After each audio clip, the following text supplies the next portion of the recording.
Диний уюмдардын өкүлдөрү бул тармактагы эксперттер диний радикализм жана экстремизмди алдын алуу тууралуу жана азыркы таптагы болуп жаткан эки чоңдөлгөн диндердин коомдогу орду жана багыты тууралуу жогорку деңгээлде сүйлөшүштү. Анда өлкө башчысы Сооронбай Жээнбеков сөз сүйлөп жатып, динди кыйратуучу же болбосо деструктивдик багытта колдонууга болбойт экенин айтып өттү. Ислам жана православие биздин руханий мурасыбыз. Аларды бүгүнкү күнү баа жеткич дөөлөт катары баалайбыз. Ушул руханий байлыктарды мамлекеттин өнүгүшү үчүн сабаттуу колдонушубуз керек. Ислам менен православиянын өз ара карым катнашы конструктивдүү негизде өнүгүшүн камсыздайбыз. Жекеле дин эмес, маданият, тил, каада салт, илим билим берүү жаатында дагы терең кызматташуу өлкөлөр ортосундагы ынтымактын негизги фактору болуп саналат. Коомубуздагы диндер аралык тынчтыкты, ынтымакты сактоо жана бекемдөө ар кандай экстремисттик жана радикалдуу агымдарга каршы турууга шарт түзөт. Мамлекет башчысы коомдук саясий туруктуулукту сактоо үчүн диндер ортосунда дайыма диалог жүрүп, конфессиялар аралык конструктивдүү мамилелер болушу керек экенин баса белгилеп, бул иш-чара радикалдык жана экстремисттик агымдарга каршы турууга жардам берет деп айтты. Ислам жана православиянын тыгыз кызматташтыгы Евразиянын алкагында биздин жарандар үчүн ыңгайлуу шарт түзөт.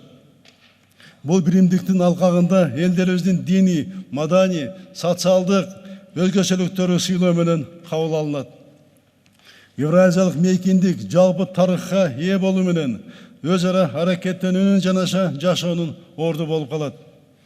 Баардык коңшу мамлекеттер менен дин багытындагы кызматташтыгыбызды күчөтөбүз. Биз Ханафи мазхабынын жана православиянын тарыхы жана маданий ролун, коомдун келечеги үчүн өзгөчө жоопкерчилигин эске алып, алардын мамлекет менен иш аракеттенүүдөгү өзгөчө статусу жөнүндө ойлонгонубуз зарыл. Мындай практика көп өлкөлөрдө бар. Иш-чарада мамлекет коомдун келечегине жоопкерчилиги чоң экенин айтылды. Президент диний уюмдардын реформасы мамлекеттин жардамы менен өтөөрүн белгилеп, бир дагы жеткинчек бала светтик илимден четтеп калбосу керек экенин баса белгиледи. Бир жагдайды баса белгилеп кетейин.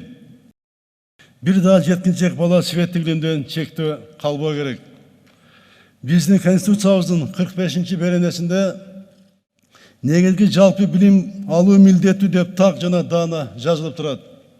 Ошондуктан медреседе болобу, чиркөөдө болобу, диний билим берүү иш аракети мамлекеттик негизги жалпы билим алууга кедерги болбошу керек. Мамлекет өлкөбүздүн өнүгүүсүнө кедергисин тийгизген көрүнүштөргө жол бербейт. Диний себептер менен бөлүнүп жарылууга, диний сабырсыздыкка, албетте диний экстремизмге тыюу салынат. Өлкөбүздүн тынчтыгын, коомубуздун биримдигин мамлекет баардык зарыл болгон каражаттарын колдонуу менен коргойт деп президент айтып өтүп, мамлекет светтик багытта туруктуу өнүгүүгө багыт алганын кошумчалады.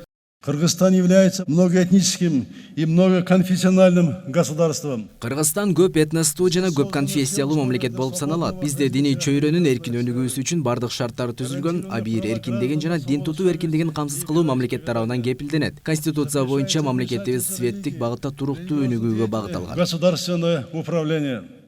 Россиянын элчиси Николай Удовиченко өз кезегинде президентке ыраазычылыгын билдирип, анын диндер аралык кызматташууну арттырууга жана алардын арасындагы кызматташтыкты бекемдөөгө болгон иш аракеттерине рахматын айтып, Владимир Путиндин кайрылуусун окуп берди. Ошондой эле кайрылууну Россиянын мусулмандар дин башкармалыгынын башчысы Равиль Гайнутдинов жолдоду. Очень важно сохранить наш позитивный исторический опыт. Биздин позитивдүү тарыхый тажрыйбабызды сактап калуу, коргоо жана кийинки муунга кайталангыс мурасты, ар кандай динге ишенген адамдардын ортосундагы достукту, бирин-бирин урматтап, сыйлоо, түшүнүшүү салтын өткөрүп берүү абдан маанилүү. Ошондуктан диний уюмдардын биригип, алардын мамлекеттик жана коомдук түзүмдөр менен конструктивдүү өз ара аракеттениши, түрдүү диний агымдардын өкүлдөрүнүн кылымдар бою жашап келген биздин өлкөлөрдө жарандык тынчтыкты жана ынтымакты бекемдөөнүн зарыл шарттары болуп саналат.